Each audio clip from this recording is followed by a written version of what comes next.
Aviso importante: este vídeo é recomendável para quem deseja saber mais sobre a religião Cristianismo. Se você já possui sua própria crença ou já pertence a alguma religião, este vídeo não é recomendável para você. O tema de hoje será sobre a dupla trindade e a função do Espírito Santo. A doutrina bestiana prega que Deus no céu é Pai, Deus na terra é Filho e homem debaixo da terra é neto. Deus é Pai, Deus encarnado é Filho e homem encarnado é neto. Deus Pai, Deus Filho e homem neto. Em cima do Deus Filho pousa o Espírito Santo, vindo por parte do Pai, a pomba branca, comprovando que o Filho é o enviado pelo Pai. O Filho de Deus é Jesus Cristo ou Jesus dentro de Cristo. Em cima do homem neto pousa o outro Espírito Santo, vindo por parte do Filho, a pomba vermelha, comprovando que o neto é o enviado pelo Filho. O Pai do homem é Jesus ex-Cristo, ou Jesus fora de Cristo. E seu filho, que é o homem, é chamado de Jesus Júnior Besta.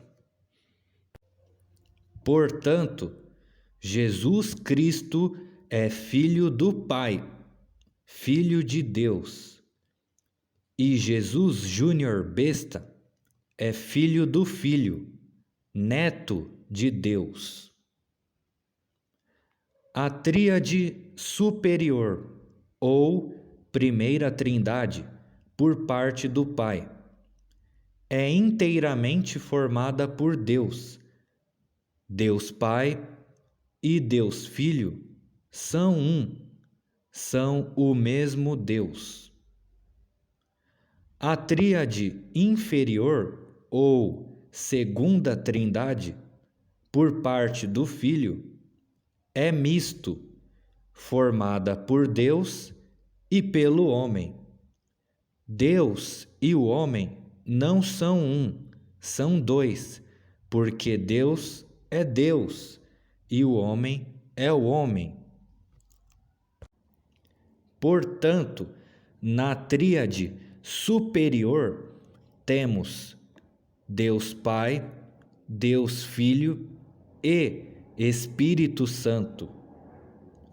E na tríade inferior temos Deus Filho, homem neto e outro Espírito Santo. Reconhecemos o Espírito Santo como vindo de Deus, seja por parte do Pai sobre o Filho e seja por parte do Filho sobre o Neto. Porém, endeusar o Espírito Santo chamando ele de Deus já é um equívoco. Deus é Deus e Espírito é Espírito. Devemos adorar a Deus e não idolatrar o seu sopro. O sopro possui vida, porque saiu de Deus, mas ele em si não é Deus. O Espírito Santo não pode ser entendido de forma separada do Filho. Ele sempre atua em conjunto com o enviado. Sem o Filho, não existe Espírito Santo, pois para quem o Pai estaria enviando o seu Espírito se não houvesse alguém para recebê-lo? Espírito Santo é um ser da parte de Deus, porque saiu de Deus e é um complemento do enviado. Está sempre acompanhado com ele. O Filho é um consolador e o Espírito Santo é outro consolador, conforme escrito em João capítulo 14, versículo 16. E eu rogarei ao Pai, e ele vos dará outro consolador, para que fique convosco para sempre. Ou seja, o Filho já é um consolador. Aí ele vai rogar ao Pai para enviar outro, que é o Espírito Santo. Então o Espírito Santo é o outro consolador, mas o Filho também já é um consolador. O Pai e o Filho são um no que se refere a Deus, como o Espírito de Deus, que ora está sem corpo, mas quando vem ao mundo adquire um corpo físico próprio para o divino habitar. Quando ele está no céu, ele é chamado de Pai, e quando está na terra, ele é chamado de Filho. Portanto, é errado dizer que o Filho se encarnou, mas o correto é dizer que o Filho é a encarnação do Pai. É o Pai que desceu do céu e se tornou filho na terra. O Espírito de Deus é o próprio Deus enquanto Pai, e o Espírito Santo é o Espírito que vem da parte de Deus e pousa em cima dele como filho. Na doutrina bestiana, no que se refere à tríade superior, o Pai e o Filho são a mesma pessoa, ou seja, o mesmo Deus. E o Espírito Santo não é uma pessoa, mas sim um ser procedente daquele que o enviou, conforme escrito em Lucas, capítulo 3, versículo 22. E o Espírito Santo desceu sobre ele em forma corpórea como pomba. A questão que quero levantar não é porque o Espírito Santo veio como pomba, mas porque ele não viria como pomba. Ou seja, se fosse para ser uma pessoa, após o batismo de Cristo nas águas, deveria aparecer uma pessoa sobre o Cristo ou nas costas dele, e não uma pomba. Mas por que não foi uma pessoa? Para não se fazer pensar que se trata de um espírito guia encostado em Cristo, porque os guias espirituais qualquer pessoa médium pode ter por detrás dela, mas o Espírito Santo somente quem é enviado por Deus pode ter. Então, foi como um sinal de originalidade e separação com as demais culturas, para se saber que aquela tal pessoa de fato procede de Deus, porque ela possui um espírito sobre ela que não é comum de se ver por aí em outras pessoas. O Pai, no outro universo, veio se encarnar nesse universo como filho de um Pai que não é ele mesmo. Por isso dá essa impressão de que o Pai e o Filho não são o mesmo, porque o Deus desse universo está lá em cima, no céu, enquanto que o outro Deus está na terra, usando o corpo físico do Deus desse universo. Jesus deixou para trás o Pai no universo externo, no outro universo, o universo de fora, para se tornar filho de Jeová nesse universo, aonde nós estamos agora. Porém, Jeová e Jesus não são o mesmo Deus. Jesus veio como filho para não entrar em atrito com o Pai deste universo, porque senão iriam perguntar: você é o Pai deste universo, mas quem é esse outro aí que apareceu? De onde ele veio? Qual é a função do Espírito Santo enviado por parte do Pai? Aí eu vou listar uns tópicos aqui.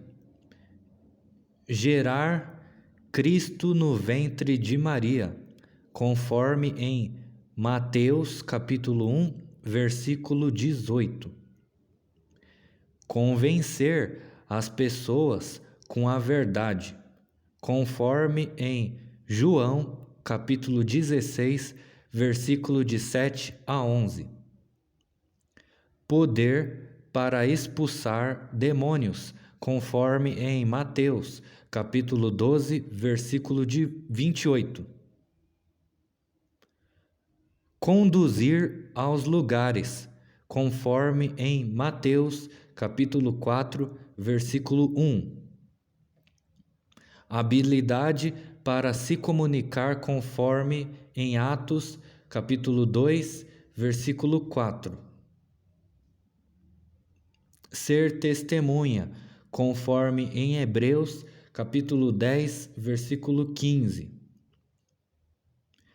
Na conversão das pessoas, conforme em Atos capítulo 8, versículo de 14 a 17.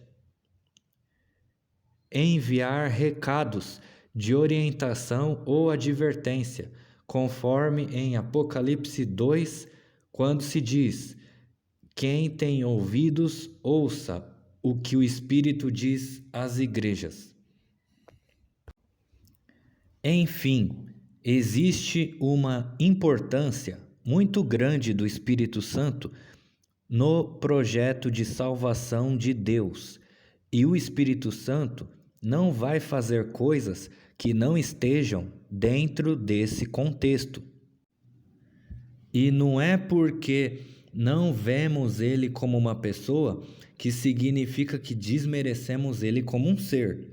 De forma alguma. Não pensem isso do bestianismo. Qual é a função do outro Espírito Santo, enviado por parte do Filho? Aí eu vou listar os tópicos. Endurecer o coração, conforme em Êxodo, capítulo 7, versículo 13, Êxodo, capítulo 10, versículo 27, Êxodo, capítulo 10, versículo 20, Êxodo, no capítulo 8, versículo 19 e Êxodo, capítulo 7, versículo 3. Fazer as pessoas não se arrependerem, conforme em Apocalipse, capítulo 16, versículo 11.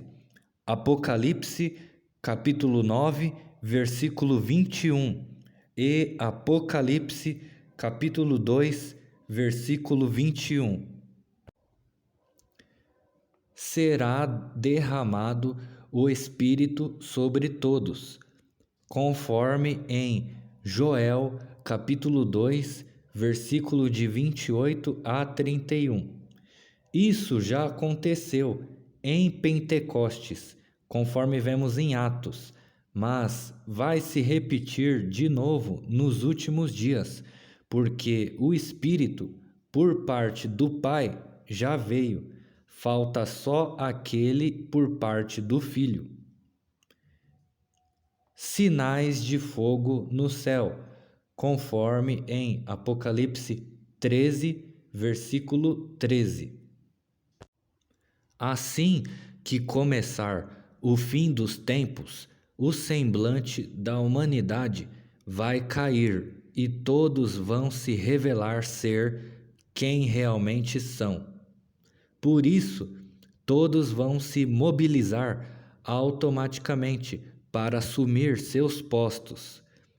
Quem é daqui vai ficar e quem é de fora vai sair, pois o Apocalipse se trata de uma programação pela qual a humanidade obrigatoriamente deve passar. E quando isso acontecer, todos já saberão o que deve ser feito. Se você gostou desse vídeo, curta, compartilhe e aperte o sininho para receber notificações dos novos vídeos que serão lançados neste canal. E se inscreva também. Siga nas redes sociais, @bem-vindos ao fim.